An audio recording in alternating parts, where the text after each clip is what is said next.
3.5 hours. Let's jump into this. Let me know. I'll be watching the comments here. Just let me know everything's okay with the audio.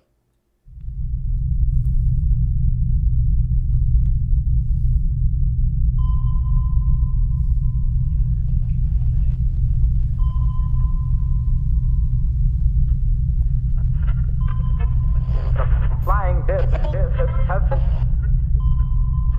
Roswell, New Mexico, in the possession of the army.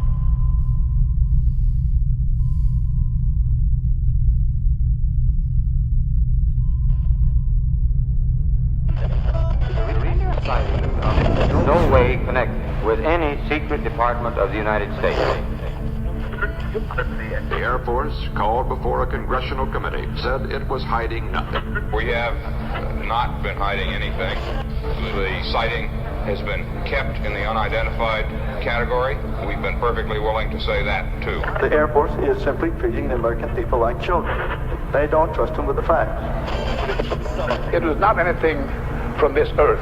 All I could do is keep a mouth shut. We must guard against the acquisition of unwarranted influence by the military-industrial complex. There are great ideas undiscovered, breakthroughs available to those who can remove truth's protective layers.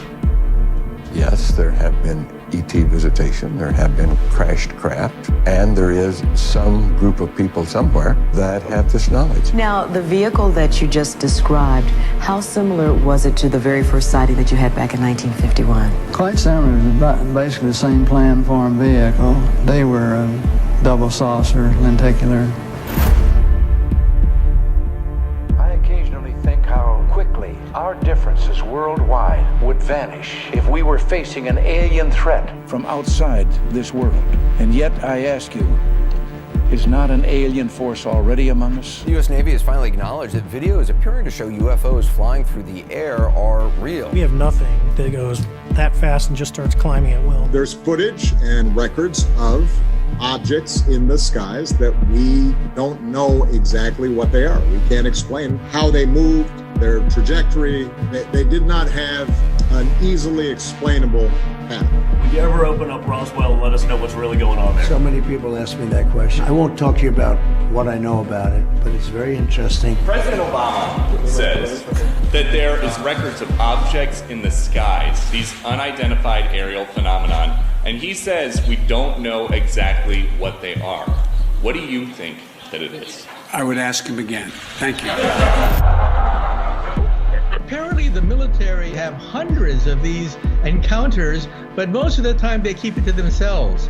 There's a stigma, and so a lot of these sightings are simply not reported. The floodgates could be open as now the stigma is beginning to be removed. A former U.S. intelligence official and Air Force veteran claims a top-secret program is withholding evidence of alien spacecraft. Air Force veteran David Grusch is exposing what he calls a top-secret military program that has reportedly found wreckage of fully intact UFOs. Non-human, exotic origin, vehicles that have either landed or crashed. We have spacecraft from another species. We do, yeah. How many? Quite a number. Congress this week holding its first hearing on UFOs in more than 50 years. We begin with a highly anticipated hearing on Capitol Hill about unidentified flying objects. He is going to tell committee members that he has knowledge of a covert government program to recover crashed alien spacecraft.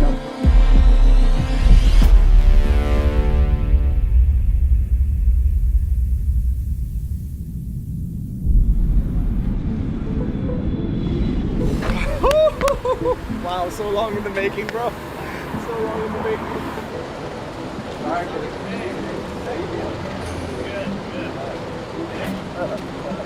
Hey, nice to meet you.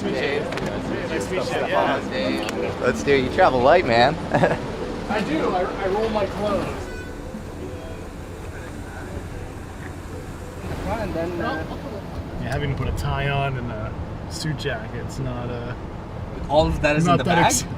Oh yeah, I rolled it. Yeah. Wow. That's hilarious. The large guy has the smallest suitcase. So how did I end up in a car with the UFO whistleblower testifying in front of Congress tomorrow to let the world know that we're not alone? For that, we have to go back 3 years, where I found myself in the middle of a very bizarre experience that would push me to ask some of the most fundamental questions I've ever dared to ask about the nature of existence itself. In the fall of 2020, with no prior interest in the topic, I visited a small town in Massachusetts to talk to a number of people who had experienced a mass sighting of UFOs in September of 1969. Over 300 people from a few neighboring towns saw something in the sky that defied our known laws of physics. And it just hovered right there. Not a sound, nothing.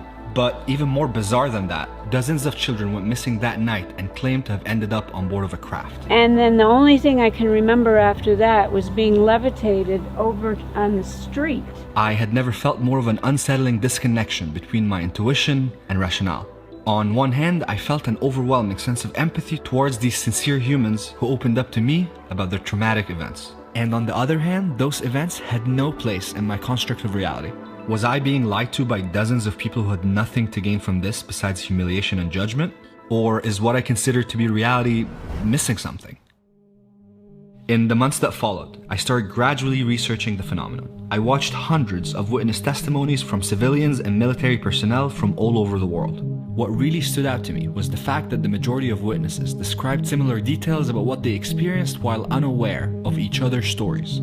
And even though the mere mention of the subject has been systematically stigmatized, in recent years, things have changed quite a bit. The Navy says it still doesn't know what the objects are, and officials aren't speculating. A Navy spokesman simply confirming to CNN the objects seen in the various clips are unidentified aerial phenomena, or UAPs. The public's interest in UFOs started rising after the New York Times published an article in 2017, which confirmed that there was indeed a secret Pentagon program studying UFOs after years of denying it. With more awareness on the issue came more pressure on the US government, which culminated in more demands for some serious answers on the UFO mystery. Then, in June of this year, a debrief article and a News Nation interview broke out about an American whistleblower who had some groundbreaking information to share with the world. To bring you a News Nation exclusive interview with a man we're calling the UFO whistleblower. David Grusch is a career intelligence official who this week is making some bombshell claims of a U.S. government cover-up going back nearly a century. The UAP task force was refused access to a broad crash retrieval program. When you say crash retrieval, what do you mean? These are retrieving non-human origin technical vehicles. The United States has spacecraft, intact craft. We do. That secret program's mandate was to find and retrieve crashed or landed UFOs in order to reverse engineer them for technology that the government can use. And since extraordinary claims require extraordinary evidence, Dave was called to the stand to back up his claims under oath for the first time in US history. Okay, but how did I meet Dave in the first place? This is the man who connected the dots. Jesse Michaels and I met in 2022 due to our mutual interest in the phenomenon, and we've since gone on a few truth-seeking adventures together.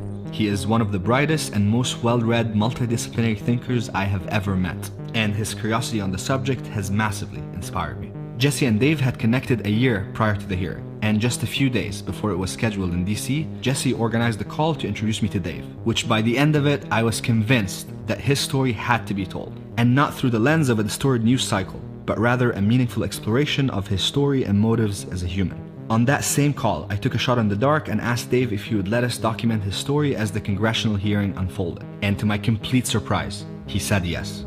In fact, we were the only ones who had this type of access to Dave during the hearing and the days that followed. Saying yes, seeking discomfort. Yeah, I was gonna say this is the ultimate seeking discomfort. It seriously is. It's not just seeking discomfort on an individual level to be in the place that you're in today. It's also what you're telling to humanity is a moment of seeking discomfort for a collective.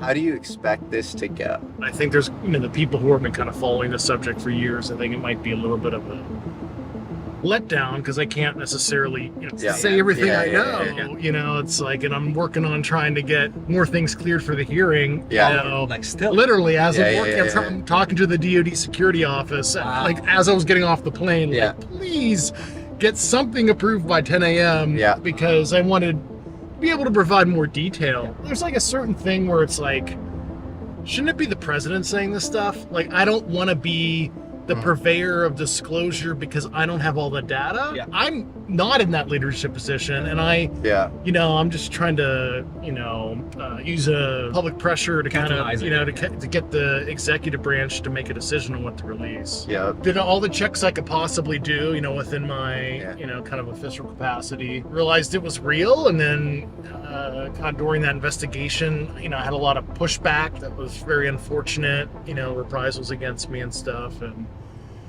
that kind of was what led me to file the whistleblower complaint, A, for my own protection, but B, was to kind of sound the alarm. They tried to claim all these things against me, conduct-wise, mental health, and all this other unfortunate stuff. I was in combat in Afghanistan in 2013. I was on convoys outside the wire. I had a friend die, got blown up, and all this other stuff, baggage that I had for 2-3 years after coming back. And, I got diagnosed with post-traumatic stress disorder, sought treatment. I got help, good to go, but there was an agency that tried to dig that back up and say, oh, Dave still has ongoing issues, unmitigated, we need to pull his clearance. And then I had to show my medical records and be like, no, dude, I sought treatment, still do, because that's what you do. And they tried to use that against me. It was crazy. I spent basically 2 years fighting that battle, appealed it, won it, cleared of all allegations, and I still have my security clearance. Yeah. It's been 20 minutes, and I can't even begin to express. Yeah, I feel sad that he had to go through what he had to go through to be able to simply share the truth.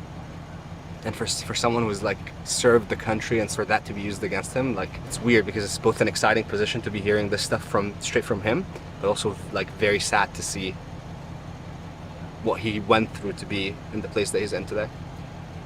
Yeah. No.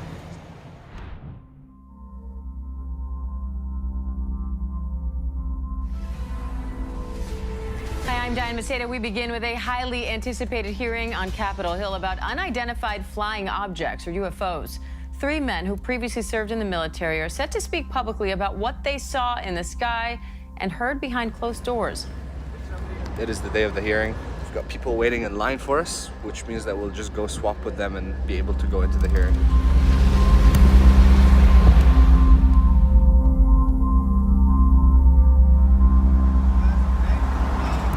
Good morning. It's a little difficult, yeah. Humidity's not too bad yet, so I'm keeping the suit jacket off until I get here. It looks amazing for having been rolled up in a backpack. Yeah, you gotta roll it tight. I used to go to the Pentagon a lot.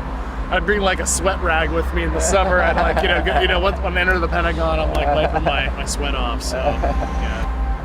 How are you feeling? I was a little restless last night, but I was told last night that they requested me to be cleared for a closed session after today. But the request was denied. Wow. I was blocked. So that's obvious obstruction. Yeah, hopefully I can make a difference, and I'm the guy that will inspire more people to go public.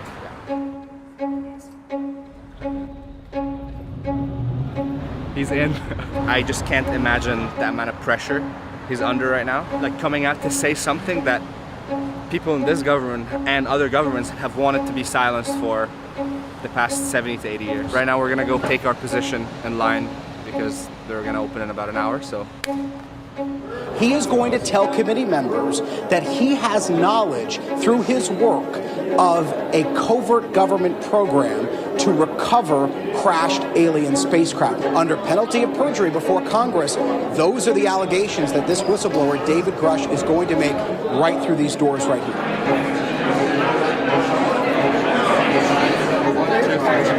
Thank you. Literally first in line. They've been standing here since 2 a.m.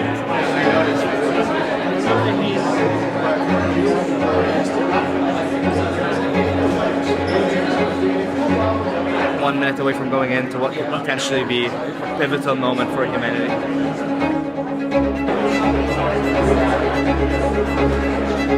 You see right now that there are people that are coming in, but we just got some news, and what you're about to see is these doors close relatively quickly, and I think there you go. That may be all that there is. The reason that you just saw that is because we have this line here, you have another line around that corner, but they only have about 6 or 7 available seats. You've got, again, hundreds of people waiting in line, if not more than that. So what I'm told is there is going to be an overflow room, Brian, that's set up. So the interest is huge, obviously, and we're seeing it firsthand here today.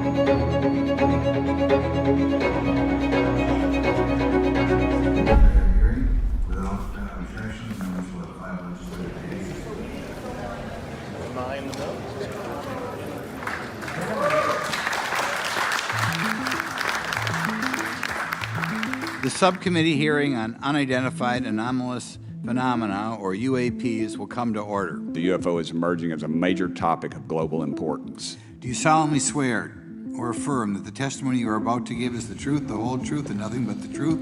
So help you God. I was informed in the course of my official duties of a multi-decade UAP crash retrieval and reverse engineering program. I made the decision, based on the data I collected, to report this information to my superiors and multiple inspectors general, and in effect becoming a whistleblower. During a training mission in Warning Area Whiskey 72, 10 miles off the coast of Virginia Beach, 2 F-18 Super Hornets were split by a UAP. The object, described as a dark gray or a black cube inside of a clear sphere, came within 50 feet of the lead aircraft. Soon, these encounters became so frequent that aircrew would discuss the risk of UAP as part of their regular pre-flight briefs. If you were me, where would you look? Titles, programs, departments, regions, if you could just name anything. I'd be happy to give you that in a closed environment. I can tell you specifically. Thank you. Do you believe our government has made contact with intelligent extraterrestrials? Something I can't discuss in a public setting. Do you believe that our government is in possession of UAPs? Absolutely, based on interviewing over 40 witnesses over 4 years. Are you aware of any individuals that are participating in reverse engineering programs for non-terrestrial craft? Personally, yes. Do you believe UAPs pose a potential threat to our national security? Yes, and here's why. The technology that we faced was far superior than anything that we had, and you could put that anywhere. You're talking something that can go into space, go someplace, drop down in a matter of seconds, do whatever it wants, and leave, and there's nothing we can do about it. Nothing. Do you have any personal knowledge of people who have been harmed or injured in efforts to cover up or conceal these extraterrestrial technology? Yes. In the last couple of years, have you had incidences that have caused you to be in fear for your life for addressing these issues? Yes, personally. Okay. Yeah. I just want everyone to note that he's coming forward in fear of his life. To put in perspective, if they were really not scared about this information coming out, why would someone be intimidated like that? I want to thank everybody. We made history today.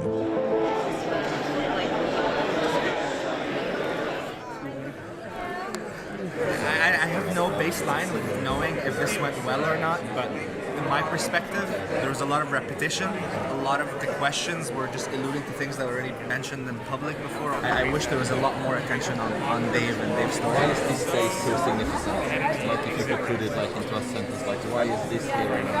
It all boils down to transparency. People don't trust government for good reason. We need to get this information out. It needs to be worldwide, and the whole world could benefit from this. Amazing, thank you. Love over fear. Thank you, brother. Even though the hearing felt like a great step in the right direction, it still left me pretty frustrated that most questions asked were from the lens of the national security interests of the US, when clearly the implications of this topic are far beyond that. And that gave me the idea to do a different type of hearing with Dave the following day. It is now the day after the hearing, and the news has gone absolutely viral all over the world.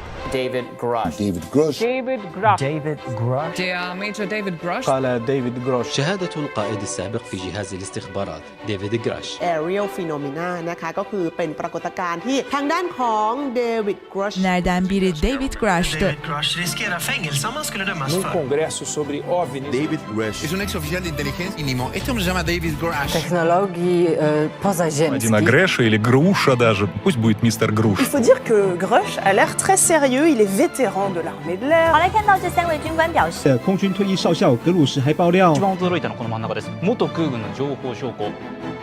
having friends that I had talked to about this topic like years ago hit me up being like, oh my God, what is this? What's going on? And an idea that we had honestly after the hearing is what it would look like to set up a true public hearing where Dave gets to answer questions from strangers who are coming here not having any idea that they're going to be talking to the whistleblower that is telling humanity that we're not alone. I posted on Instagram last night just being like, hey, if you are a skeptic or a believer in UFOs, please send me your most pressing question. We set up this little public hearing in the rooftop of our hotel, and now we're just gonna go out, say hi to people, and bring them up here.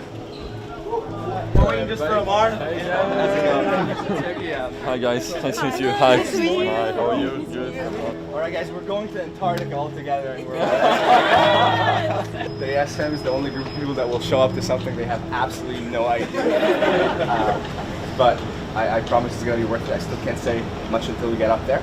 Let's seek discomfort and follow me.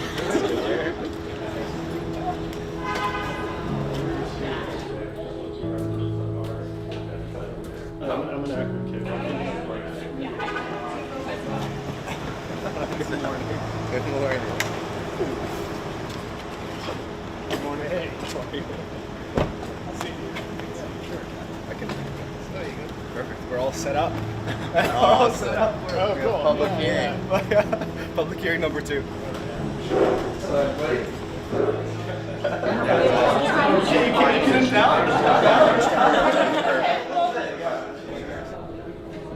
How about you guys?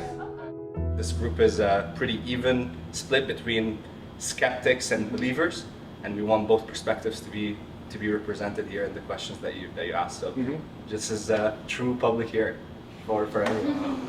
Yeah. They told me last night, I'm like, all right. I was like, oh shit, this is going to be crazy. Have a coffee. And how do you feel after yesterday? Because I haven't seen Good. I mean, it felt like when I was playing basketball in high school, you get the pregame jitters. You're like, oh my God, what's going to go on? It was so cool to see the bipartisanship, because it's just gotten so bad over the last 10 years where, it's the liberals and the super conservatives. And I thought it was the craziest thing. I was telling him in the car, I have AOC and Matt Gaetz agreeing on something. Should we open the floor?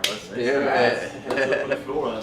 Oh, I guess one of the questions that I have is why do the politicians, why do the people who are higher up feel like they need to hide the evidence, or why do they not want us to know that? Yeah, I mean, I can only know what the mindset was, multiple decades ago, and anything in government, they're resistant to change. So this is the way we set it up. They basically took the Manhattan Project secrecy and overlaid it on this issue, and then they realized the military and the national defense potential if the reverse engineering basically was successful. So we're gonna lock it down, and then you remember trust in government was high back in the 40s post-war, and then also society was less secular, so there's, they're worried about the religious ontological shocks as well, and they never really developed we'll call it disclosure plan for what it's worth, and they just were like, this is the way it's been, and we're gonna keep it that way, and we don't want Russia and China to be exposed to any of this info. Fortunately, it's that kind of low energy thinking, yeah. Next question, please.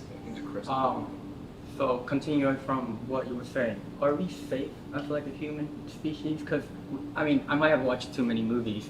But yeah. I mean, we can only, through external observation and a humanistic lens, see intent, if it's malice or benevolent. I mean, if the universe certainly has a yin and yang, so there's certainly dark with light. So I think it's a mixed bag. It's just like humans, right? Humans are generally kind, but we also kill animals for food. And if you were a cow, you'd be like, these evil humans are gonna chop me up and eat me. So but we're not actually malevolent as a whole, but some lower sentient species would see us as malevolent. So it's what lens you look at through. And I be very general in this to protect this person's identity because they're still on active duty, but I remember interviewing a guy, and I have a background in psychological analysis and other stuff to, assess people, and for 3 hours, and it was a certain very senior Navy individual that saw he was going to work at a certain facility in the morning, not drunk, not high, and a 300-foot triangular craft hovered over his car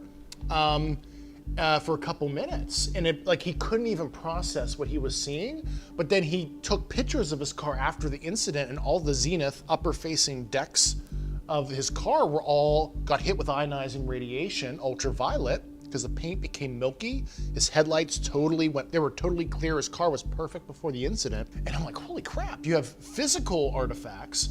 The guy we assessed, he had a normal psychological composition, no weird belief system. He's just a dude that was going to work at a Navy base, and he had a freaking huge craft. At least the physical proof he provided, he drew what he saw, no sound, these weird omnidirectional lights, kind of that classic, triangle. I'm like, holy shit, I didn't believe in UFOs, but these guys are like, they can't be lying to me, because they certainly are credible guys that have a lot to lose. He was super scared to come forward. He didn't tell his wife for 5 years. That was, I think, an inflection point for me where I'm like, okay, there's something going on that's not adversarial tech. Talking to these people that were literally in tears, telling me this stuff, because it was this emotional thing that they could not process analytically, what they were seeing. It was like totally beyond their comprehension. So, for what it's worth. Yeah. I've never seen anything, believe it or not, so I came in as non-believers. And this is coming as somebody who's a bit of a skeptic. I understand that the US, Russia, and China are very, very good at secrecy and maintaining that area of secrecy, but there's 180 some odd countries, 190 some odd other countries. How come we haven't seen more of this coming out from maybe other smaller countries? I mean, you mentioned Grenada, you mentioned San Marino. Yeah. Have we seen more of this? People have just been not paying attention? Has it been a lot of forcing them into silence? So there are certainly friendly governments both across the pond and, let's say, local to where our landmass that are for this, and a lot of them know that they got a raw deal with the U.S. because they were basically part of the secrecy through kind of agreements, like bilateral and unilateral agreements, and they're like, they kind of want to be, release me, because they do realize it was a bad deal. With the ecosystem secrecy, some people, one of their arguments is like, oh, how would they keep the secret? I'm like, dude, I was cleared to some of the nation's most sensitive programs. I used to handle the PDB, I had full access to most DoD activities, and most of the stuff, broad programs that were enduring, have never leaked. So the U.S. and its allies are very good at keeping secrecies, to include programs that are, we'll say, global in nature. And really, it's been leaking like a sieve in some weird way for many decades. Now it's been mixed in with some BS in ufology and stuff, but the general gist of it's actually been out there for a long time. It has been leaking in some sense. So. I guess I want to open it up. I just want to ask, why don't we discuss cognitive biases? Just in general, where you grew up defines okay, if I look up at something in the sky and I'm looking for something and I really want it, then it's going to be true.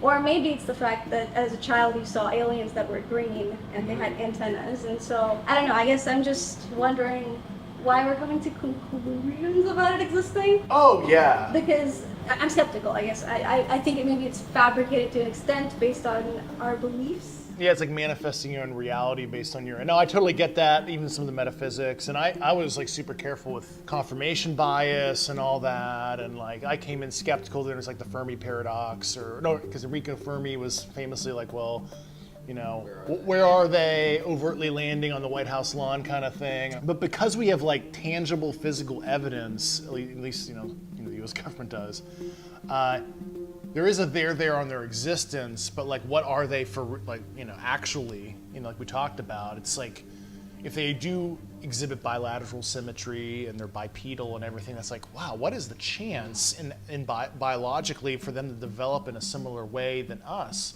What if it's an intelligence engineering beings to look like us for ease of contact? Totally worth looking into it, and I wish it was a area of study that wasn't stigmatized anymore, and people can here's the data the government has. Figure it out. You have a guy who's a tenured PhD Nobel nominee at Stanford who claims to have crash parts with isotope ratios not from this earth who's studying it. You have a guy at Harvard who's a head of the astrophysics department who has set up an entire institute that is setting up sensors to find these things. We should never evangelize or proselytize the answer being there are definitely aliens. But I think it's reality is a lot weirder than we think, probably due to a lot of empirical stuff that people have picked up, and it's our job to look into it. This is more about getting people to ask bigger, better questions rather than necessarily have answers. What we're creating with with Dave and Jesse, this becomes an invitation for people to look deeper into this, and we're going to make sure that we're going to leave in the description the list of things to read, things to watch, interviews to check out. Yeah, my biggest outrage was just like, wait, if this was broadly studied like nuclear physics, right? How you make a nuclear bomb, classified. Physics, not. And the sequestration of astrobiology, astrophysics, etc., where you could build undergraduate, graduate, and postdoctoral programs of record to actually study this shit openly. Holy shit, that's like way better, and we can, potentially develop novel solutions for energy, etc. Who knows? But no, it was sequestered because it's like this arms race thing. I'm like, man, this is ridiculous. And that was another reason why, I whistleblowed. Yeah. Has this changed your perception on theology? I grew up Roman Catholic as a kid, the whole confirmation thing, CCD and all that. I was reasonably religious, but nothing like crazy, kind of average. Studied physics, I became kind of agnostic. I was like, I don't know about all this kind of woo-woo, stuff that the church espouses and stuff. And then oddly enough, I've kind of come full circle. I think about the people, the journey I had, and the most random people that I've known that were placed in my life like 14 years ago, shut the door in my office at NGA and were like, look, dude. And, they started telling me all this stuff that I was, and they brought these like crazy intel reports, and I was like, I can't believe I'm even reading this. And it was like so wild. I mean, really, I'm not like trying to be hyperbolic at all. And yeah, I guess I've kind of come full circle. It's a really weird journey. Yeah, I don't know. What does the future look like? I mean, it seems like all we can do is research right now. Yeah, what is happening next is I know there's some intel officers and other people in and out of government that are about to file complaints similar to what I did, because they said, fuck it, and then they were on these programs, like first-hand dudes, not people telling me stuff, like literally the dudes touching the stuff. February of 2024, we should have a presidential panel on UAP disclosure looking at the crash retrieval issue and everything, and then within 300 days of the enactment of the act, we're gonna get some kind of, I think, government statement next year on this topic. The tsunami wave is building, and I don't think we're going to totally backpedal anymore. Other than that, it would be totally speculation, but that's at least what's going to come. I think 2024 is going to be, knock on wood, potentially wild in a good way. So, yeah. Do you think this is going to make countries, and especially U.S. adversaries, work together or kind of push them apart? I'm hoping it's going to be de-escalatory when it comes to peer competition, and like we have bigger things to either look at, worry about, etc. And I understand it's not going to create some utopian society where nobody's going to care about feudalistic dominance, like Russia and China, South China Sea, Ukraine, whatever. But I hope that it's like a moment of pause where people could be like, okay, we have need to look at our priorities and at least come together. In some sense, more than we are now. So I think it's a uniting thing versus a dividing thing. I hope that's a result of what I did. That'd be good for me, because I was in war and I've seen the evils of the world, and I'd rather not, keep on going. Humanity's not going down a good path right now. I think everybody can agree it's divergent, both sociologically, and there's these very dangerous hot wars that could lead to like a World War III type scenario. Yeah, I think there's something so beautiful in like us reassessing our entire existence and really figuring out how do we move forward if reality is even crazier than we ever thought, and the only thing we can do is to influence our local environments and just be as good and as kind and as loving as we possibly can, then that's what's gonna ripple into this greater reality that we're a part of. I hope you guys realize like how truly unique / historic this is. There is certainly millions of people after yesterday that would want to be in this room having this conversation. So it is really, really wild that we get to have this opportunity. Thank you for sitting.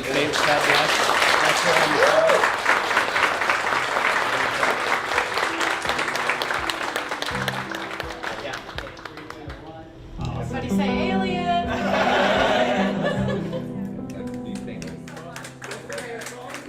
I'm proud of the The craziest part is that we're going home with him today. Like, we're flying back to Colorado with him.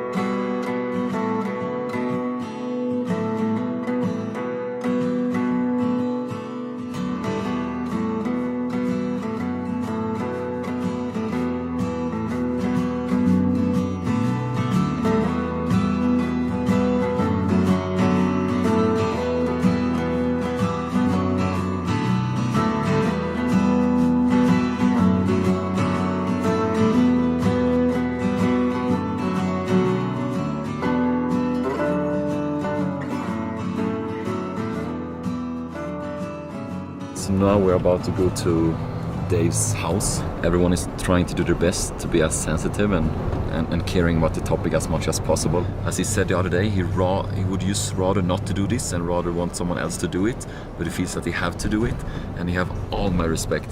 There's this quote saying that speak even if your voice is shaking. The thing with Dave is that his voice never shakes. It feels like he's the most confident man I met in years.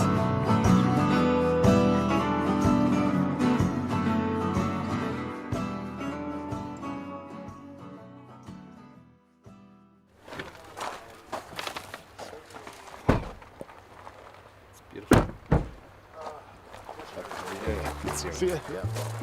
So we don't film exterior. Yeah. Just making sure nobody knows I live here. Jessica. Thank you for having us. Yeah. It's okay.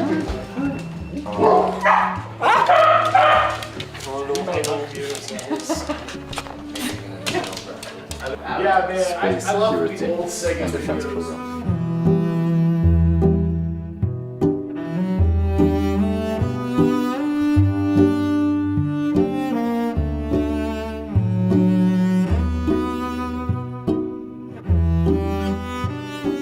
It feels pretty surreal to be in his house right now. Like, his phone has not stopped ringing, hanging up on reporters all day. He's such a cutie. Yeah, it's such a cutie. Oh, that's good. What are you feeling during it for you? I probably cried through the first hour of it, just like relief, and everybody treated him with respect. Everybody had done their research. Like, I think it just went so well from the previous 4 years of like him getting drugged through the mud. It was just a big relief. Yeah, absolutely. And did you have any like views or opinions on the phenomenon before kind of? No, not really. Like, I'm not a big sci-fi person. Like, he would come home and tell me like general stuff, and I'd be like, yeah, that makes sense.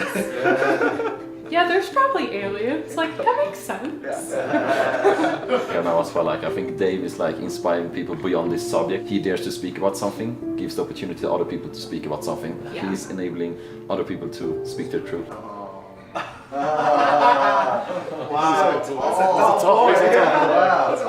So like kind of BTS style. For the next few hours, Jesse sat down with Dave for the most in-depth public interview that Dave has given to date. You can watch it on Jesse's channel, so please check it out after this one. At this point, we had all been going non-stop on the topic since the hearing took place. So we decided to have a change of pace after Dave invited us out on an adventure. I had like the fastest llama, and at the end, everybody was like, "Oh my God!" Because the llama's just going for it. Oh my God. Dave ran this morning in a llama race with his wife. They placed 17th, so.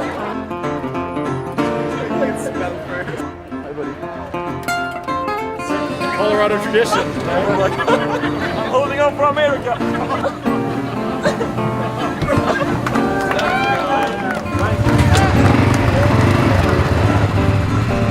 So this is apparently one of Dave's favorite stuff to do in the world, so let's do some ATV together with him. See Dave being Dave. Years ago, I minored in German in college, and I was majoring in physics, so I've just kept up with the language, over the years.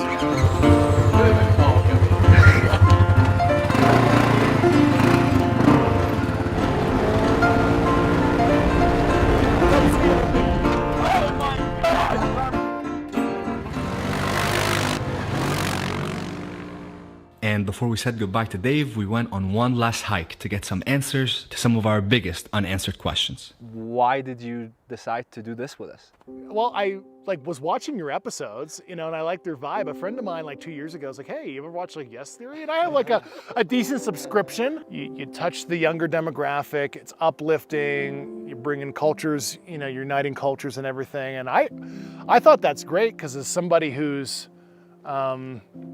unfortunately been on the side of state versus state and all that, seeing a different, more uniting kind of message, it was nice to see. And I saw how you affect a lot of people and just the positive vibes, and I thought it would make sense to go through you guys. Over the past days, you shared with us that you were diagnosed to be on the autism spectrum. Mm-hmm. How has this served you in your life and in your career, and how has it hindered you? Yeah, I didn't know, that I was autistic until I was in my early 30s. And, I always wondered why In my personal life, if I get fixated on something and obsessed, what was going on with that. I mean, it served me well in the government because I was super good at, doing intel and Dave, we want you to target this facility.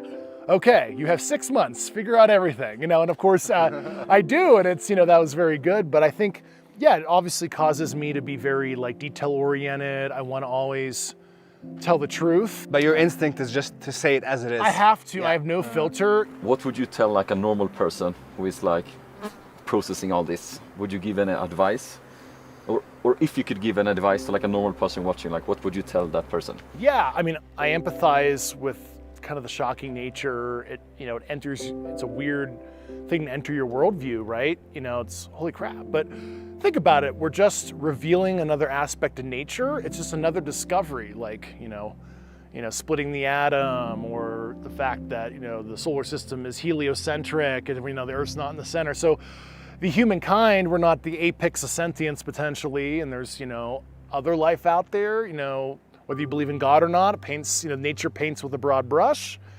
And we're just revealing another really, I think, exciting aspect of nature that I think that'll make us feel a lot less lonely. And I like what I was telling you about. I mean, I think anybody who's struggling with meaning or depression or whatever, I mean, maybe this will kind of help, to get them excited. And for young people thinking about what they want to study, and I hope this inspires people to want to know more. I mean, it's a little scary to find out some pretty shocking things that really can change your worldview, but I think it's generally for the best, yeah. A question on the people that have come forward to you, because you said that they are colleagues and people that you've worked with for over a decade. Yeah. I can't even imagine the psychological weight that is on one of the people that are in the program. How on a personal level, how are they even existing? I think that they, wanted to get the weight off their shoulder, kind of explain what they thought was wrong, even though they signed a non-disclosure. They're patriotic, they're really good people. These are not evil people or anything like that. But they thought it was a raw deal, because the funny thing is, if you're in an unacknowledged program, you don't even know what you're getting briefed to when you are like, hey, we need you to sign NDA, you're gonna be on something cool. Cool. What is it? We can't tell you until you sign. So, and then they sign it, and then they see all the stipulations, how it's enforced. We're briefed in a very threatening manner. And I think they probably wish they never signed it, right? It just shows to the cynics too, who are it would have come out. There'd be photos, or they enforce this crazy brutally. Controls in place, brutal enforcement. Yeah. And what was the last special access program that leaked? They don't generally. No, people are like, oh, dude, wouldn't it be broadly leaked or whatever? I'm like, as somebody who is super cleared to a lot of that conventional stuff over the years, stuff never leaks. Yeah. It doesn't come out. There are plenty of things that are pretty serious, they're broad, that have never seen the light of day. The psychology of the typical career government worker, right? Stable paycheck, pension, maintain clearance. So if any of that's threatened, they're gonna capitulate in most cases, right? And that was basically what happened to me, but I, just decided to fight the system. I stumbled upon this, which arguably is the most interesting and fascinating and exciting thing ever. Well, why would I go back to doing my normal job and just shutting my mouth and sitting in my office and doing regular national defense stuff? Because our priorities are not even right if this other thing is legit, so. Do you think the fact that you're neurodivergent was this curveball? Do you think that came into play because your response is so different than I think my response is so analytical. I don't even think about it emotionally. My divergence really helped keep the train on the tracks. Looking at this stuff. They didn't consider my zest to continue the mission. Because once you get me going, it's hard to pull the brakes on the train. Because we did something really special right after the hearing. The following morning, we just brought in the SFAM into the room, and I would say this had to be your first time taking questions from the public like that, no? Oh, 100%. Yeah. I've never done that. Wow. Ever. How did it feel to just be receiving questions that you just know that they're coming from curiosity, not an agenda? People seem genuinely interested. I mean, even if they were skeptical, that's super healthy. You shouldn't just be like, oh yeah, if he says it, it's totally legit. Well, do your own lit review or whatever. And I thought it was super cool. Yeah, and that was cool to see what people were thinking. Yeah. And it gives me kind of a pulse on, non-governmenty people and what their Non-media, concerns yeah, are, not media heads or whatever, right? One sort of bombshell soundbite from the hearing is Congresswoman Nancy Mace asked you about biologics. If you believe we have crashed craft, stated earlier, do we have the bodies of the pilots who piloted this craft? As I've stated publicly already in my News Nation interview, biologics came with some of these recoveries.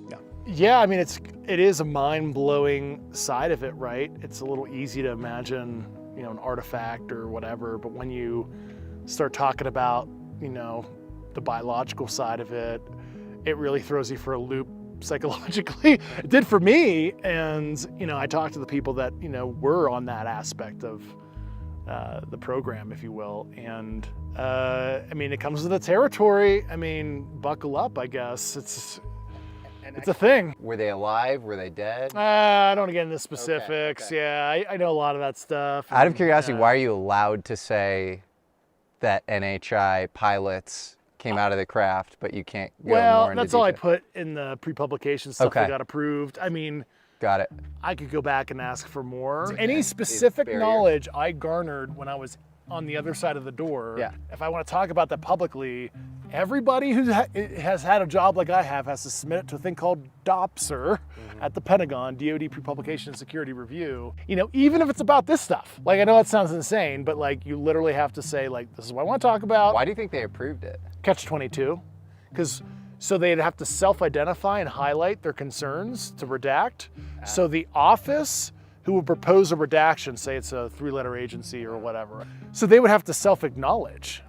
So I think when I submitted that, they had a choice, right? Either we try to sequester Dave's ability to speak publicly and try to tell him no, but then we have to give him a reason and tell him what organization said no. If it got redacted like that and it cited what organization and what security reason it is, I would just publish that. And then the public can make its own interpretation why the U.S. government's withholding information about that kind of thing and wanted to sequester my speech. You were also honest in the hearing and definitively said you hadn't seen the bodies. Is that Not right? personally, no. Not personally? No.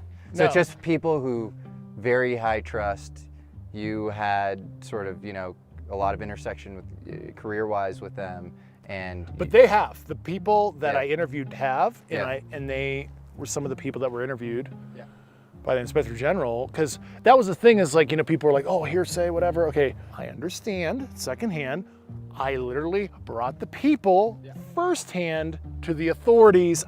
I'm just here as the meeting monkey or the unifier, trying to bring everybody together and bring the people who do have that knowledge to the right people. Which feels also that this were the perfect set of circumstances for you to be the one that blows the whistle, because first-hand knowledge would have put you in a completely different category of being able to disclose this stuff, right? If I became subject of a non-disclosure agreement by becoming a first-hand guy, actually would have hindered me, and I would have never been able to do this. I think about some stuff I was denied access to. And thank God you were, right? If I signed that non-disclosure agreement, I would have absolutely not been able to go public with this. Then you were like, I would have been trapped. Fascinating. So it's actually weird that my lack of that, but knowing the people that do though, and I brought those people to the IG, is the only way I was able to get. So the actual reprisal stuff and the access denial stuff actually enhanced my ability to operate. But I will tell you, I've talked to these people in the program, they are just so afraid because the way it was enforced over the years,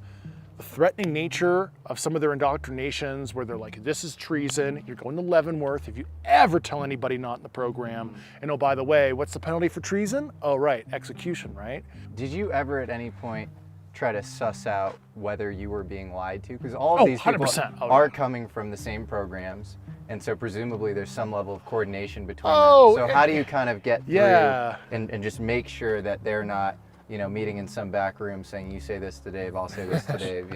Yeah, no, for sure. So I also went out of my way to find people who don't know each other either, that through methods like making sure I'm not getting circular reporting, not a part of some other kind of faction that might want to push a certain narrative out. I had very higher ranking colleagues of mine go who were part of the same effort in their official capacity, go talk to other people that I didn't even personally talk to keep that separation so they didn't know that they were feeding some of that information back to me. And I had a bunch of people go out just to make sure I wasn't being targeted. I had other people conduct oral history interviews, but they were getting the same information. We took all that, and I'm like, all the people who conducted those interviews, I made them get interviewed by the Inspector General, because we're crossing our T's here, because this shit is crazy. And you can never be perfect, but man, I was so freaking careful to make sure I wasn't getting fed some bullshit. And the quality of people we talk to, if they ever go public, it'll blow your mind who we talk to. I mean, we're talking to some serious players that were like confirmed by the Senate, years ago that we talked to, and I'll just leave it at that. I mean, I hope that they eventually go public. I understand the reputational hazards, their hazards to their legacy. They might have a slightly different thought process than me about protecting the information and what should be acknowledged. But I think if they want to do the right thing before they kind of sunset, in their lives, I think this would be a noble thing to do if they're watching right now and, they know who they are and it'd be great. Yeah. The past days have gotten me up to like, okay, 90%, trust this guy.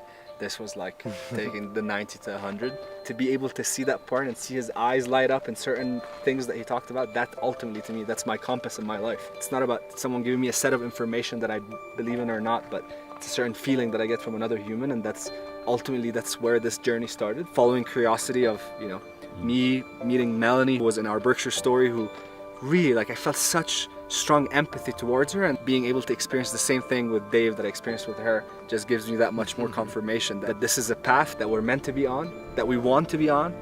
We did it, boys. We did it.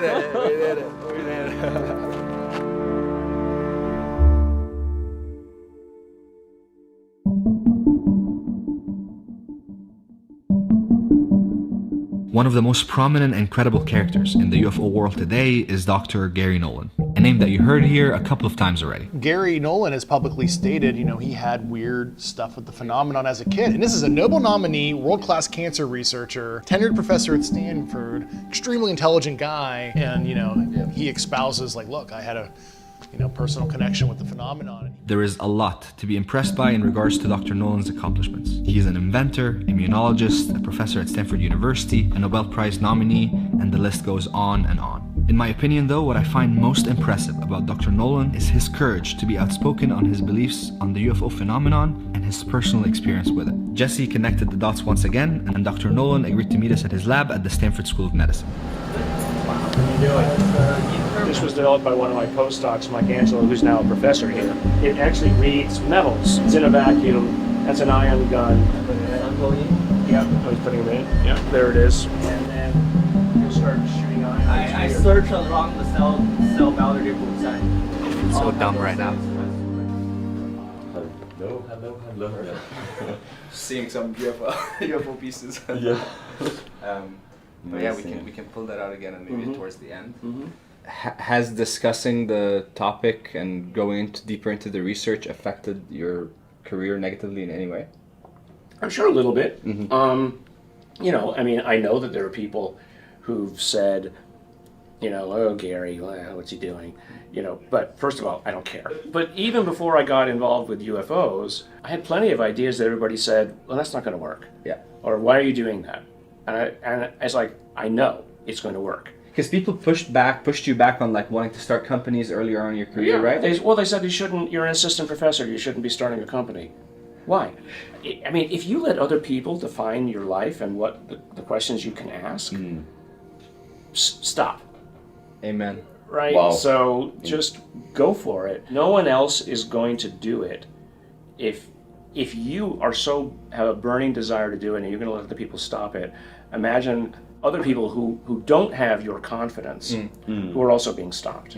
I've always thought that if the implications of the secrecy around the phenomenon, if true, then it's probably the biggest violation against science that has ever existed. Right. Because we've kept it secret, we've prevented some of the brightest minds that have walked on this planet to look into it. Right. That's infuriating. For me, what infuriates me is lost potential. Yeah. And so that's an example of lost potential. My personal anecdotes are not enough. if I want to convince scientists, there has to be a scientific approach to the whole thing. And now I'm sort of in the right place at the right time with the right tools and the right talents to do it. I mean, it's almost amazing that I have the kinds of analysis tools in my laboratory alone that are sufficient to allow me to ask some of the questions that will answer what some of the materials are and how they're put together. Whether it's real or not, it's a phenomena that multiple people experience. Enough people have experienced it that, as we were talking earlier, asking the question about it is going to lead to an answer no matter what, and it's going to be an interesting answer. If it's some sort of delusion, why do people have the delusion? I mean, that's the easy way to explain it away. But if it has some kind of reality, that's even more interesting. So, you know, it's worth asking. Why do you think we've shut down every person that have tried to ask these questions up until a couple of years ago? People have a mindset about what reality is and how it's composed. You could probably go 1,000 years ago to a village somewhere and say, hey, there's a bunch of people who live in the next village, or that on an island somewhere, and they, you know, they don't look like us. And you would get a lot of people going, oh, I don't believe it. Because it's effort to change your worldview or to use your brain.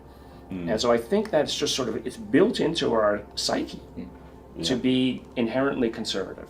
There's something worth studying here. It is not understandable in human terms. I look at something like that and I say, wow, okay, I can now imagine all kinds of different possibilities of what it might be, which as a scientist gets me excited. I don't mind a critic. I just don't want for you to position it to shut them down and not ask the question in the first place, because that is what holds everybody back. Yes. Yeah. Suddenly, I had in my laboratory a whole bunch of instruments of different flavors that could work on metals. And so around that time, I bet Jacques and others, and I said, hey, we've got this stuff, you know, and here's like a whole bunch of them, right? We've got this stuff, much of which is metals. Can you help us? And what's the how did you these are all from mostly through Jacques, claimed to be from debris left over, something left behind, something that dropped off a craft, and these molten metals that are often seen. Jacques has spent enormous amount of time over the decades tracing the stories, getting a chain of custody, speaking to the people individually, speaking to the people around the people, and you know, accepting nothing as, you know, as it's told, but, you know, distilling it down to a set of things that some of which was able to share with me. From how many countries some of this Brazil, United States, France. There's this perception that this is an American phenomenon. This only happens to Americans, so that's why I asked. No, it's not. I mean, it's reporting bias. That's all. Yeah. It's just reporting bias. You know, I published the first ever peer-reviewed paper on that, and that was from a molten metal that fell in an area called Council Bluffs, that many people had seen this glowing object that had lights rotating around it, and then they saw something drop from it. And it was glowing, and then they arrive, including the police arrive, and there's a big pool of molten metal on the ground. Okay, why? What is it? So I look at this, and it's interesting in and of itself, but like, well, okay, well, why does a UFO need to drop molten metal? I don't know. So when you look at that, or you look at another one, this is from somebody in Australia, which is another metal that dropped off of something. And he has, I mean, I have big chunks of it. It's like, he says, this just, you know, it has a story behind it that is worth, follow up.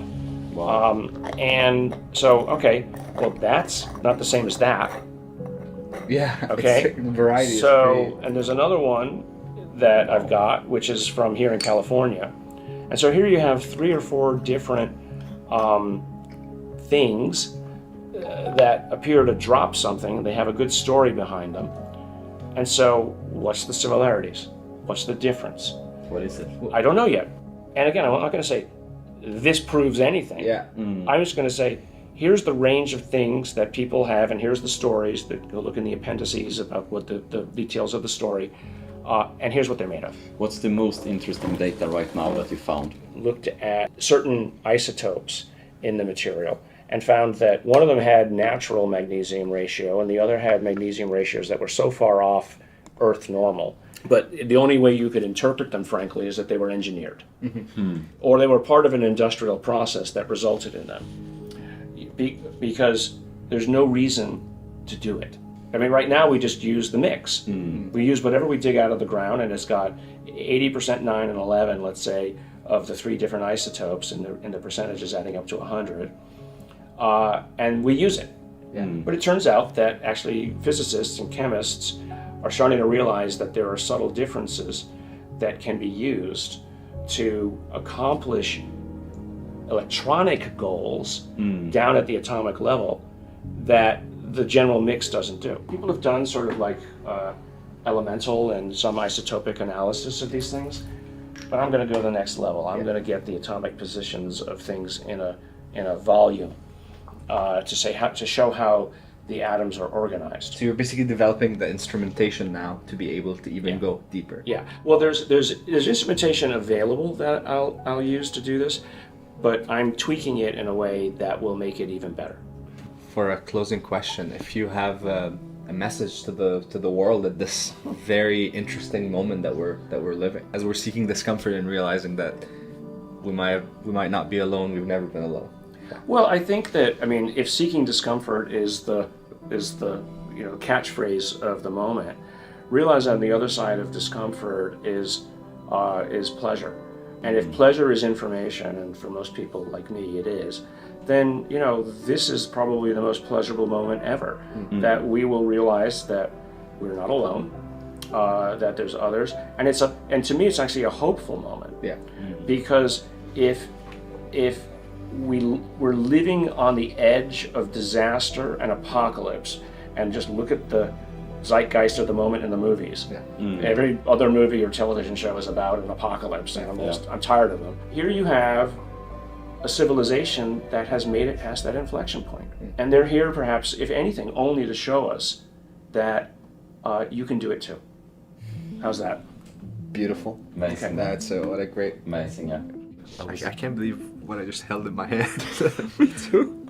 If true, this stuff came from unfathomable places in the universe. And it's been years of collecting this stuff. This is not something that I just found now. They've been like collecting it for years. One of my favorite characters that I've gotten to know in my studies is Dr. John Mack, who was chair of psychiatry at Harvard. He's the one that inspired me, his approach, because he was approaching it from a lens of empathy and just like really listening to those people that for their whole lives were just shut down and silenced and told that they were crazy. Like, why the fuck did we do that with our fellow humans? Hundreds of thousands of them, if not millions of them, that have shared stories, and we were like, fuck you, you're crazy. Like, what was that? Like Melanie's story. Yeah.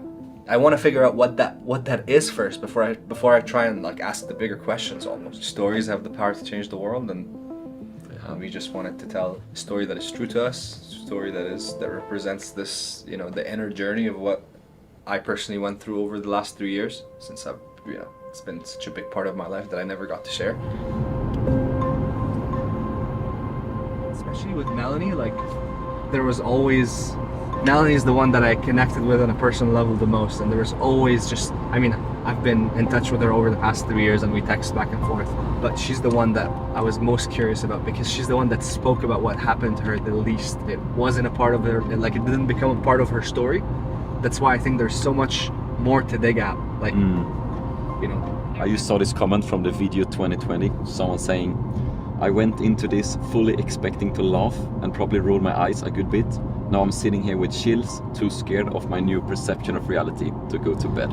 It's exactly what people are expecting when they hear about UFO and aliens, that they're gonna laugh, but then a new perception of reality can be created, and hopefully not a scared one, hopefully an inviting and loving one. Just the willingness to be open to a new understanding of reality.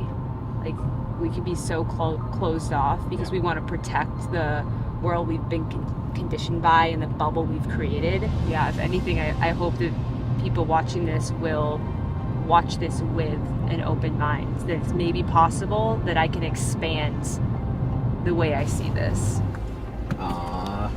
Fashion icon. Yeah, indeed. She really So is. Like, cute. yeah, she's. Sorry. No worries. How are you? We're so happy to see you. Was it hard to find it? No, it's super easy. Good to see you. It's been too long. And Left Sky, it's great that you came. Good to see you, my love. Good to see you too, honey. Just Well, joined them. welcome to the Berkshires. Welcome up to our house here. Feels so amazing to just be back and seeing her again. She's such a sweetheart. She was like really my entry to this. Do you want to hold them? Oh, lovely cat. Wow, So what? And then we had a It smells great. this is Moses. Hi, Moses. He's shedding now. He's got a. So how was the trip? Just the whole journey of being with Dave from the moment he landed in Washington to us leaving together with him to go to his home. Yeah, there was. Sit, make yourself at home. When you're here, you have to make yourself at home. Thank you, Melanie.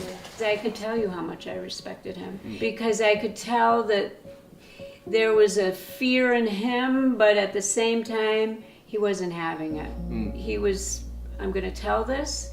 I know that I've been through hell with this, what they've put me through, but I'm going to talk about it. I really am afraid for him at the same time. I'm afraid for him and his wife, but I really respected him. He's become the voice of people like me.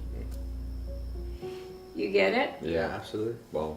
He knows the things that I can't talk about or the things that I saw. He knows what they're talking about.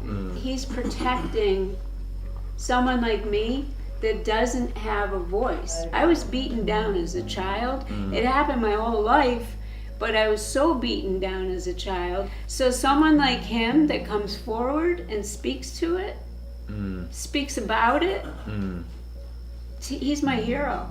He is my hero. We're gonna definitely let him know that. Thanks for being an inspiration. You too. I love you. Bye, Melanie. Speak soon. We will. We will. What a woman. Hey, what's up? We just left Melanie's home in the Berkshires, and there's something that I just needed to tell you right away. We asked her what the hearing meant to her, and she just started tearing up. How you spoke gave her a voice and gave to everyone that has gone through an experience like that. It was so emotional, and I just wanted you to know that like the people that have gone through things are seeing you and appreciating you for what you've done. It was so beautiful to just witness. So yeah. We left Melanie's with a full heart and hope for a future where more people can speak their truth without fear of being silenced. For me, this journey has been less about trying to figure out what the phenomenon is and more about why we failed to believe each other for so long. Are you sorry now that you did tell people what you saw? Yes, I am. I'm sorry because not that it's not the truth, but it's just the idea, the reaction of the people. They think you're a nut. Tell you the truth, that's just what they figure you are. I hope that we've managed to spark your curiosity on the phenomenon and deepen your empathy towards the humans who've risked it all to share their truth with the world. Let this be a moment where we choose love over fear, curiosity over skepticism. The human spirit has always sought to explore the unknown, and now we have to do just that. So let's come into it with an open mind and cultivate a deeper understanding of our existence on this beautiful planet. May this be a quest for truth, love, and humanity. I think that in space there's no love, and down here there is. There is love. Yes.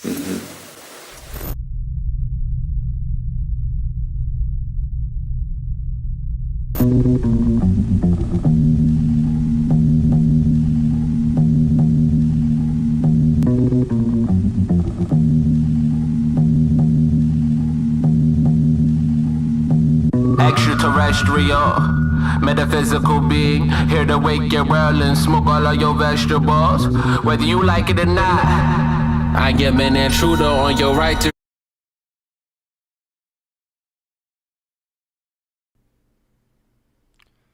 Okay, wow. Oh my God, look at my hair here. Okay, y'all. Wow, that was fascinating. I thoroughly enjoyed that. I've definitely got a lot of notes and things to talk about, and y'all brought up some great stuff in the chat. So let's just dive in here, right? Curious what everyone thinks just as a whole about this. I'm curious to read all the comments that are going to be, all over the internet about this. I think real quick, I'd like to talk about the difference between this one and the one Jesse Michaels released, which is this one's quite different. The note I made is just like this one's really focused on the people, right? Getting to know the people. And different Gary Nolan, Jacques Vallée, right? David Grusch, this witness right here from the UFO Berkshires. She was on a previous Yes Theory episode they did 2 years ago that got him into this topic. And this is just so different from the Jesse Michaels one, right? It just showed David Grusch in a different way, very casual, just getting to know him. I think that's important for people who may be questioning who he is, right? When you get to see the person behind the person, it can help you better understand them and maybe, judge their character, their credibility. And I think this adds a ton of value to David Grusch. If you already believed him, I think it just, strengthens that, which is okay. That's good, right? If you're on the fence, I think this can push you one way or the other to believing David Grusch. Oh, yeah, he's not just some crazy UFO guy. I mean, you see all those medals and accolades and accommodations that he had. Accommodations, not accommodations. Right? Like in his office and his house. And clearly this guy is quite credible. So, yeah, I found that fascinating. So, please, if you haven't seen the other one, with David Grusch and Jesse Michaels, check that one out. And again, Jesse Michaels has stated in a Twitter space that there's going to be a part 2 that he's going to release, right, with his footage. And I'm sure they designated this as they were filming this because they were collaborating, right? And Jesse Michaels saying, okay, I get this stuff. You get the sort of the behind the scenes, right, footage, and you can use that. And that was a great idea because, again, it just showed different parts of this, comes at it from different angles. So, yeah, I absolutely thoroughly enjoyed this. Yeah, I'll tell where the commendations. Yes. So, yeah, again, this was fascinating. All right, my first note is David Grusch stated that he brought the firsthand witnesses directly to the Inspector General. So in his testimony, when he's speaking about 40 witnesses, right, now we know, and maybe it was out there. I studied this stuff. I don't remember that being out there, that he, physically brought these people, right? So all the stuff about hearsay, weren't you worried about, being duped? No, he then takes these people who said, I touched the craft, I worked in these programs, and he brought them to the Inspector General. So these witnesses that are supposed to come forward here soon, that's been talked about, that's who they are, right? And he also states, where did I put? The witnesses, he says, will blow your mind, like who they are, right? Confirmed by the Senate. They don't want to destroy their legacy, right? So that lets me know these are probably older gentlemen who are either retired or on their way out of the system, and maybe the stuff they're talking about is older programs. So I'd be curious if David Grusch interviewed any witnesses who were like younger and currently working on these legacy programs, like right now. So it makes it sound like these are,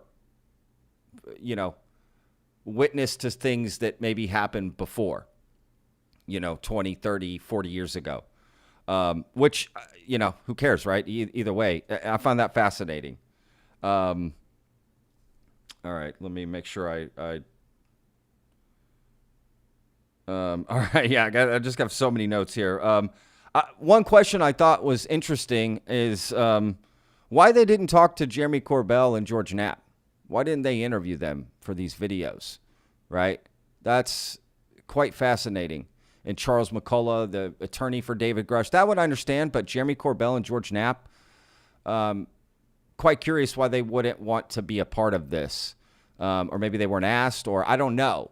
what the distinction is there.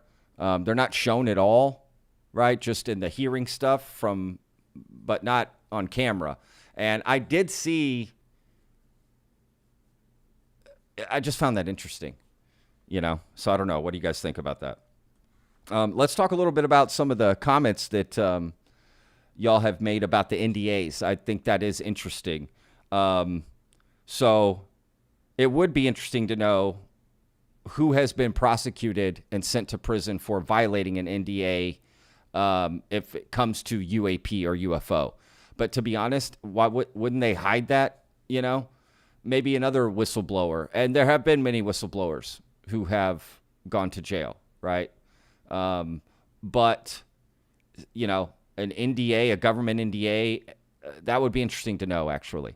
So maybe I'll try to do some digging on that, see what I can find in any department, right? Just see what that reference looks like, because that is interesting. And another interesting point was Dave saying that the fact that he wasn't a firsthand witness actually turned out to be a good thing, because he didn't sign an NDA and he was able to come forward under the Whistleblower Protection Act, right? And he's saying that that is actually the reason he was able to come forward and sort of, right, help guide, like Moses, the other people to the Inspector General. And then, of course, now supposedly they're going to come forward. David Grusch did mention a date. Okay. He's talking February 2024. And that's the UAP Disclosure Act. Now, granted, this was all filmed in July. So a lot's come forward on that, right? Like that UAP disclosure is still in the House. It's still being worked on. And, there's people working to get that language and that amendment in the National Defense Authorization Act. But again, nothing's official till it's signed at the end of December by the president. But David Grusch is kind of saying like that's going to happen. He's saying February 2024 and then 300 days from then, right? Which would put it at basically November-ish of next year, of 2024, that we would, hear some stuff, right, from this review board. And he's saying 2024 is like going to be the year, right? And you've heard Ross Coulthard say 12 to 18 months. It's kind of the same timeline, essentially, that disclosure is going to happen. So, are we there? Are we headed there? I mean, this is quite exciting, I must say. They are kind of just slowly leaking this stuff out, right? Different websites, the Department of Energy. I made videos on all this stuff, so check our channel. You can see all this stuff. I post a video every day at noon. And yeah, there's just been a lot of movement. NASA, Department of Energy, right? The hearing, the Arrow, you got just all the just so much happening. The UAP Disclosure Act, right? And you have, again, bipartisanship. There's a funny quote in this Yes Theory doc about how David Grusch was fascinated that during the hearing, it got AOC and Matt Gaetz, who are on completely ends politically of the spectrum. I mean, if you were to make a graphic, that is exactly probably what you would do, right? Because supposedly AOC represents the far left and Matt Gaetz represents the far right.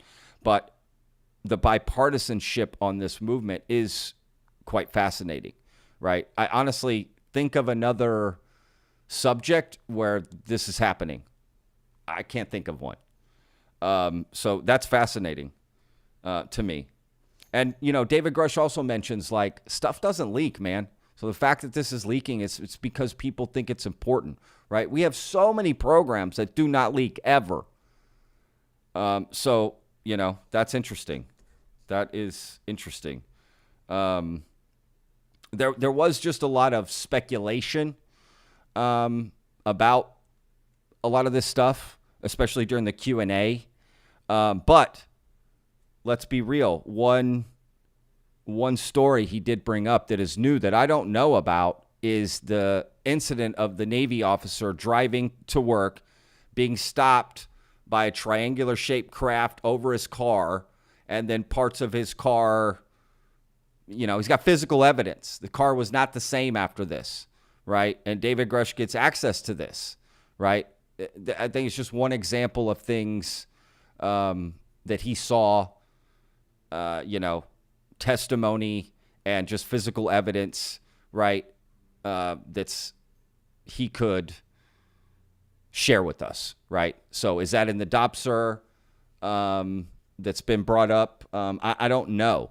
I honestly don't know.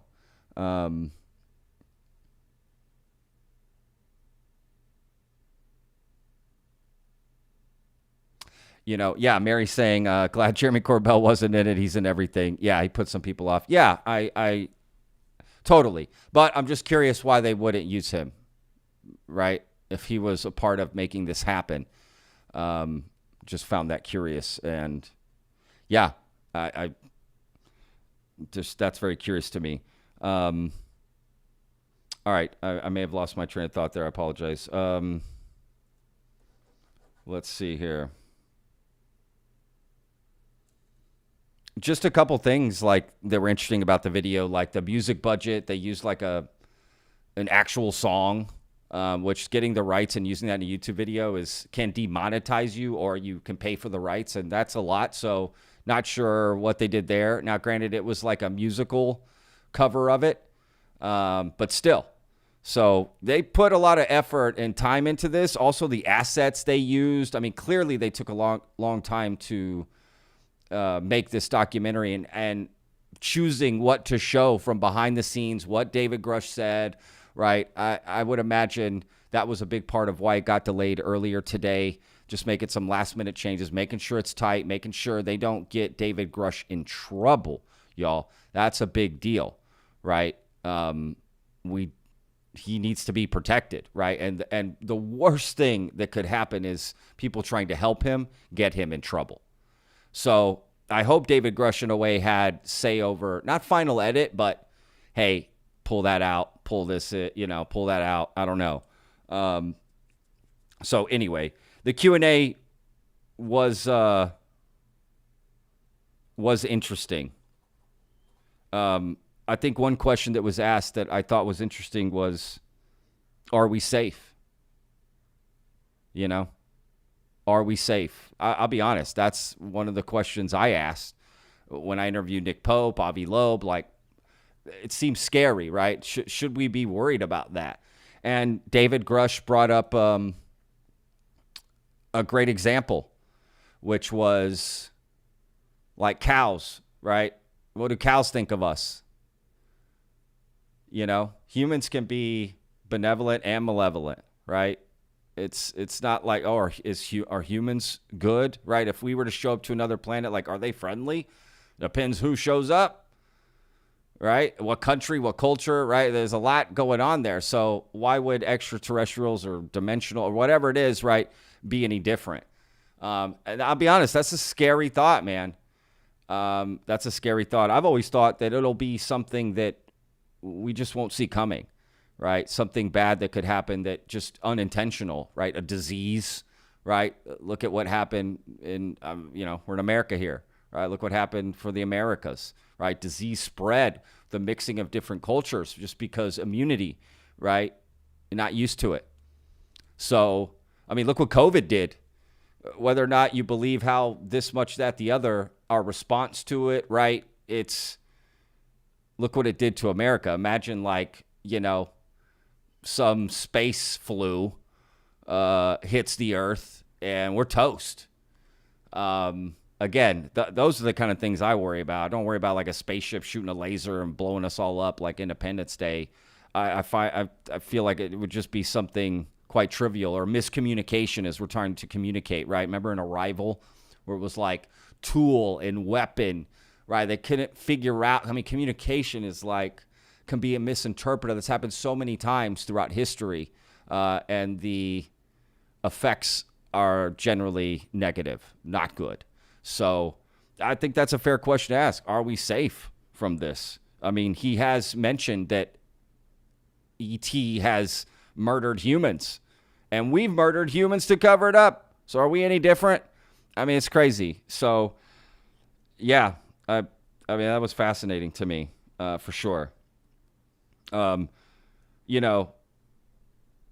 only one thing. I'll bring that up at the end here. Gary Nolan bringing up lost potential.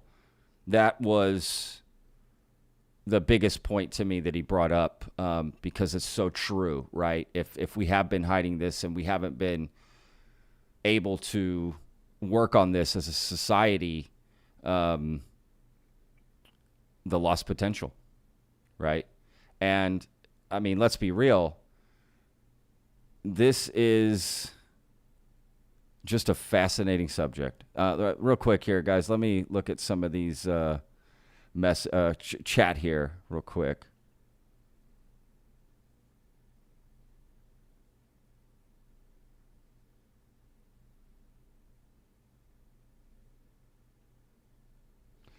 They might want to save us from ourselves. No, I get that, Mary. But I worry, what does that look like, saving us from ourselves, right? Do all humans need to be saved from ourselves, right? Again, so many countries, so many cultures. I've lived in 3 different countries, right? It might as well be 3 different Earths I've lived on, to be honest. Anyone who's traveled or lived in another place or culture, it's like a whole new world, right? A whole new world. The lab going all Latin over here, right? Like, it's a completely different place. I mean, look at America. Go to New Orleans and then head to, I don't know, Franklin, Tennessee, right? Like, it's just, I don't know. I would be worried. And that's scary, either way. Do I want it to happen? Yeah, I kind of do, but yeah, I don't know. It's just kind of scary. But yeah, the lost potential that Gary Nolan mentioned is quite interesting. It's this sort of, David Grusch brought it up, right? Another aspect of nature, reality breaking. And that's what is hard for people to get over about this, right? Galileo is brought up a lot. I've interviewed Avi Loeb, and that's why it's called the Galileo Project, right? Because, right, Galileo looks through, he says, oh, we're not the center of the universe, and no one wants to believe him. And even when they find it out that it is true, they imprison him. They don't want this to get out. Copernicus, I mean, we go down the line. It's like the moment we found out the earth wasn't flat, or that we found out the sky, there was space behind it, right? Or we found out what that energy ball in the sky was, the sun, right? We used to attribute this as gods and different things we didn't understand. And then we find out more about our reality. What about microscopes? We find out, oh my God, we got things crawling around in this, and veins and this, like there's bacteria and microbes and atoms and DNA, right? I mean, this is all new stuff. It's reality breaking, right? So what's the next reality breaking shift, right? This would be monumental to find out we're not alone. And how has life progressed or regressed in other parts of our own galaxy, another galaxy, another part of the universe? It is quite fascinating. And it would be reality breaking. And some people just don't want to accept that. I mean, I'm not a religious person, but there's a lot of people that are religious, right? How long will religion still go for, right? Or are the religions based on other things they saw and they just, right, attributed to that? It's just so much to discuss with this. I don't know. I'm completely fascinated by it. So, great job to these guys on Yes Theory of putting this together and putting a lot of hard work and effort into this. I'm going to be watching it again for sure. And I'm really looking forward to Jesse Michaels' second part that's going to be coming out. I don't know when. He didn't put a date on it. My guess is they'll probably, another month or 2 would be my guess, right, to spread these out a little bit. Because this basically came out a month after Jesse Michaels. So, yeah, fascinating. Anyway, all right, guys, that's enough of me blabbing here. But it is quite fascinating. You guys threw in some great stuff in the comments. If you have time, read the chat that went through on this video. A lot of people saying a lot of great things. I appreciate everyone coming in and joining and watching this along. Tony is saying the religious in their face, with some exceptions, adopt it and adapt, have always. Yeah, I mean, you're right in a lot of ways, for sure. The Vatican does it, right? And supposedly the Vatican's hiding stuff too. So, and new religions will pop up, right? New religions are popping up all the time. So it's not, I don't know, has any religion ever closed? Right? Does that make sense? Like, new religions pop up and the other ones keep going. We just keep adding religions. But do any religions just close? Like, someone just goes, you know what? We were wrong. This religion is closed for business. I'd be curious about that. I don't know if that's ever happened. Has any religion come out and go, we were wrong? These guys that are right over here, or nobody's right. I don't know. That's interesting. So anyway, that's it. Thank you guys again for watching. I'll put links in the comments or description, however I can fit it in, to Jesse Michaels' original documentary and the documentary on Yes Theory. If you want to watch it without, my ugly mug in there and some of the commentary here. So feel free.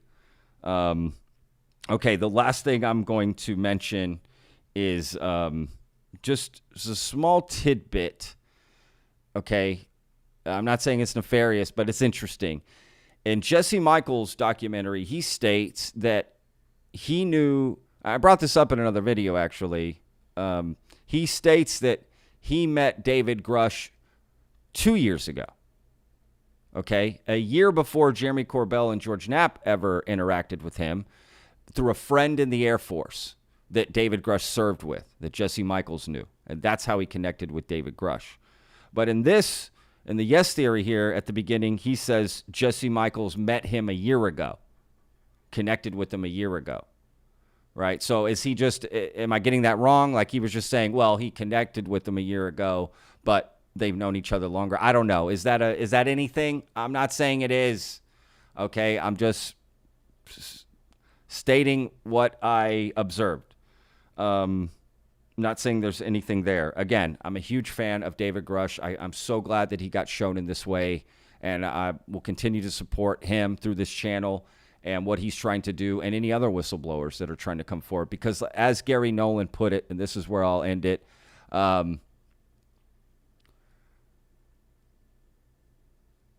it's worth looking into, regardless of the answer. There's just so much smoke, y'all. Too many people, like the guy from Yes Theory said, right? You just get these sense from these people, they're just not lying. And I get that.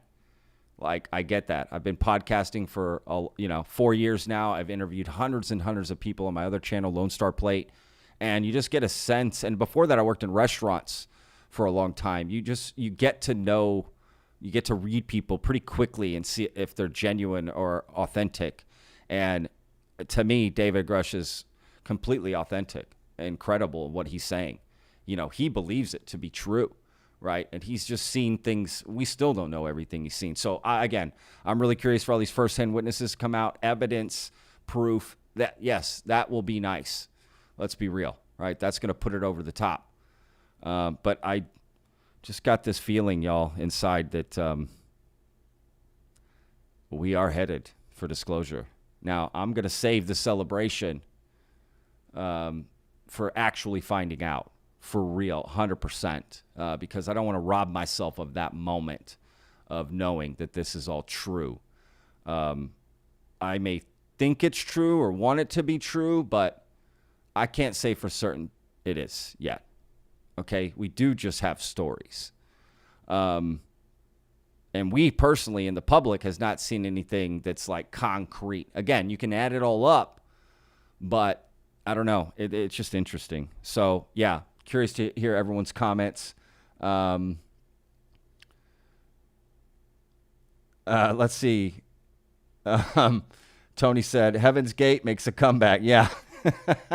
I guess cults do end, right? I guess there are some religions that just, look, I live about an hour and a half from Waco, the Branch Davidian.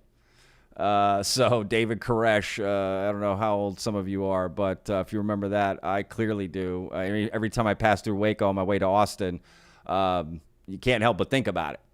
Like, in fact, it's like just here locally, it's not all that Waco's known for, but to the public, right? So anyway, yeah, that's funny. Yes, bring forward the other whistleblowers. Exactly. So again, thank you guys so much for watching. Check out the other videos. We'll be back tomorrow at 12 p.m. Central for another video. So looking forward to hearing